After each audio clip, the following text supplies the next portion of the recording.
Dear friend, कैसे हो आप लोग। आई होप कि आप लोग स्वस्थ होंगे और मस्त होंगे और लाजवाब तरीके से अपनी तैयारी कर रहे होंगे। तो आज की क्लास में आपको सिखाने वाला हूँ बहुत ही इंपॉर्टेंट टॉपिक। क्या है? Use of has to have to, क्योंकि बहुत ही इंपॉर्टेंट है। इसका जब सेंटेंस आता है तो विद्यार्थी कन्फ्यूज हो जाते हैं कि कैसे बनाएं। आइए सेंटेंस के माध्यम से आपको सिखाते हैं। कोई कितना भी कमज़ोर छात्र होगा, आज के बाद कन्फ्यूजन उसको नहीं होगी। क्यों? क्योंकि ऐसा सिखाऊंगा ही। तो चलिए शुरू करते हैं। पहला सेंटेंस हम लेते हैं। यूज ऑफ जो हैज़ हैव टू का है, बहुत ही सिंपल तरीके से। कैसे? देखिए, सेंटेंस जैसे लिखा हुआ है मुझे जाना है। अब इसका दो सेंटेंस बनता है। कैसे? पहला तो आपको ध्यान रखना है कि आई हैव टू गो, इस तरह से बनाते हैं। आई हैव टू गो इस तरह से बनाते हैं और हम बहुत बोलते हैं। लेकिन दूसरा जो सेंटेंस है इसका क्या होगा? आई एम टू गो, ये भी सेंटेंस होता है और यही बात विद्यार्थी को कंफ्यूज रखता है। तो आज के बाद आपको कंफ्यूजन में नहीं होना है। क्यों? क्योंकि ये सेंटेंस भी हो सकता है और आपका ये सेंटेंस भी हो सकता है। ठीक है, तो अब आपको फ़र्क क्या होता है sir has to have to में और इसमें फ़र्क कब होता है? तो ध्यान रखना, एक विशेष अवस्था। दूसरा सेंटेंस आप देखिए, आपको सुबह जल्दी उठना पड़ता है। तो जब कहीं आवश्यकता पड़ जाती है, ज़रूरी काम पड़ जाता है, जब आपको मिलेगा पड़ता है, ठीक है, उठना पड़ता है, खाना पड़ता है, घूमना पड़ता है, लिखना पड़ता है, जब आपको ये मिल जाएगा पड़ता है, वहाँ आपको केवल हैज़ टू हैव टू का प्रयोग करना पड़ेगा। वहाँ आपको इज़ एम आर का प्रयोग नहीं करना पड़ेगा। ये बात आपके दिमाग में बैठ जानी चाहिए। आज के बाद आप वहाँ ये लगा सकते हैं। अगर आपको ये मुझे जाना है, अगर ये मिल जाए तब आप ये भी लगा सकते हैं और ये भी लगा सकते हैं। आज की बात कोई कन्फ्यूजन नहीं है। लेकिन जब आपको मिल जाएगा उठना पड़ता है, लिखना पड़ता है, तब आपको केवल और केवल किसका प्रयोग करना है? हैज़ टू या हैव टू या हैड टू। ठीक है, ये बात आपको दिमाग में रखना है। चलिए, अगर इसका पास्ट में क्या होगा सर? तो पास्ट भी हो जाएगा, कोई समस्या नहीं। पास्ट होगा तो आप लोग क्या प्रयोग करेंगे? तो यहाँ आप प्रयोग करेंगे, यहीं से सीख लीजिए, had to.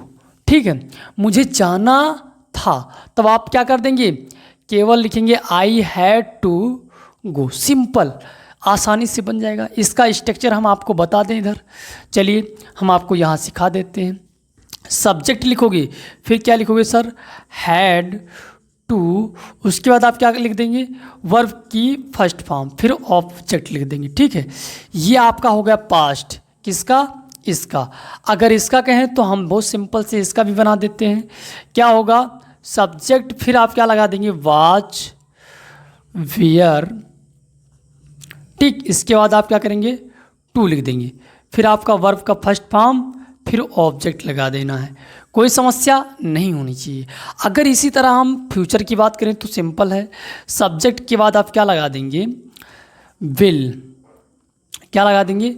Will have to.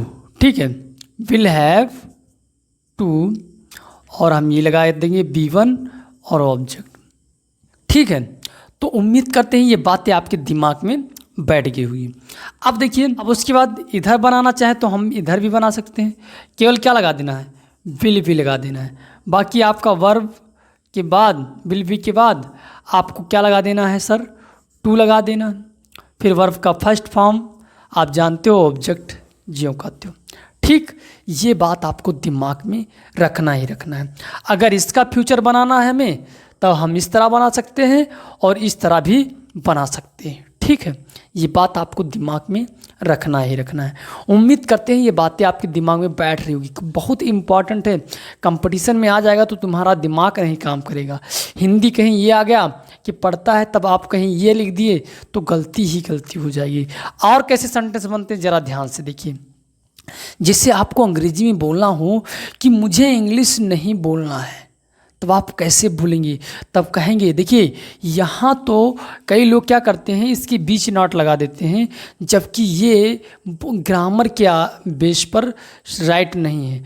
आपको करना क्या है, ग्रामर के बेस पर अगर राइट मानना है तो यहाँ आपको लगाना है डू नॉट या डज नॉट लगाना है। क्या लगाना है? डू नॉट या डज नॉट लगाना है। तो देखिए मैंने लगा दिया, नहीं मिला तो I do not have to speak English.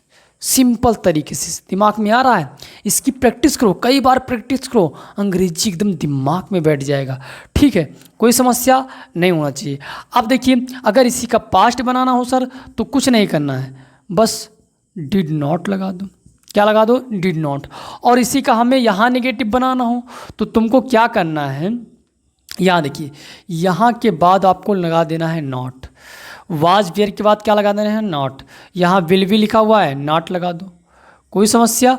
तो बिल के बाद नॉट लगा दो, बी लिखा हुआ है लिखा रहने दो, कोई समस्या नहीं होनी चाहिए। ये कॉन्सेप्ट आपके दिमाग में। और यहाँ सर बनाना है तो हमने बता दिया कि अगर पास्ट में है तो यहाँ आप लोग क्या लगा देंगे? डिड। क्या लिखेंगे? यहाँ पर लिखेंगे डिड नॉट। ठीक है, ये इसमें इसके भी सब्जेक्ट के बाद डिड नॉट लगाएंगे, फिर हैड टू लगाएंगे, आसानी से बन जाएगा। ठीक है, कोई समस्या नहीं। अब यहाँ करना है तो तुम जानते हो सर, क्या जानते हैं कि आसानी से यहाँ लिख देते हैं, क्या लिख देते हैं? नॉट। बस काम ख़त्म। विल नॉट हैव टू और वर्ब का आपका फर्स्ट फॉर्म फिर ऑब्जेक्ट लिख देना है। ठीक, आइए सेंटेंस के माध्यम से भी सीखते हैं। तो ये आपका हो गया सेंटेंस। पूरा प्रोसेस मैंने इधर बता दिया आपको नेगेटिव का। इंट्रोगेटिव का आ जाएगा तो सर कैसे बनाएंगे? क्या तुम्हें पढ़ाना पड़ता है? क्या तुम्हें पढ़ाना पड़ता है? तो आप लोग क्या करेंगे?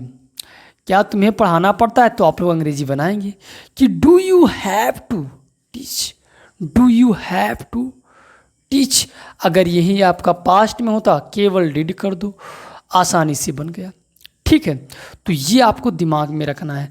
अब तुम यहाँ का इंट्रोगेटिव जानते ही हो, इसको आगे कर दो कि हो जाएगा। अब देखिए अगर वाई आ जाए, बीच में आ जाए, क्या कब कहाँ कैसे, तो उसकी अंग्रेजी हम पहले लगा देते हैं, बाकी ज्यों का त्यों है, कोई समस्या नहीं होना चाहिए। मुझे क्रिकेट क्यों खेलना है? मुझे क्रिकेट क्यों खेलना है? तो आप लोग कैसे बताएंगे? Why do I have to play cricket. Why do I have to play cricket. आसानी से आप लोग बता सकते हैं। ठीक है, क्वेश्चन मार्क लगा दें यहाँ भी और यहाँ भी, क्योंकि जब क्या आ जाता है तो आपको क्वेश्चन मार्क लगाना इम्पॉर्टेंट हो जाता है। तो इस प्रकार से ये आपका हो गया। उम्मीद करते हैं ये सारी बातें आपके दिमाग में बैठ गई होगी। अब हम लोग क्या करेंगे? इसकी प्रैक्टिस करेंगे। जितना प्रैक्टिस करोगे उतना आपके लिए आसान हो जाएगा। तो इसमें आपको समझना था क्या कि ये अपवाद में रहता है कि सर ये होगा कि ये होगा। तो आज के बाद आपको ये डाउट क्लियर हो गया। क्या होता है? सीधा कॉन्सेप्ट है ये। इस तरह से अगर है, पढ़ता नहीं है, अगर ये अगर होता तो आपको केवल क्या लगाना था? हैज़ टू हैव टू लगाना था। अगर आपको पढ़ता नहीं मिलता है, मुझे जाना है, मुझे खाना है, मुझे खेलना है, तो चाहो तो आप इस तरह बनाओ, चाहो तो आप इस तरह बनाओ, चाहो तो आप इस तरह बनाओ।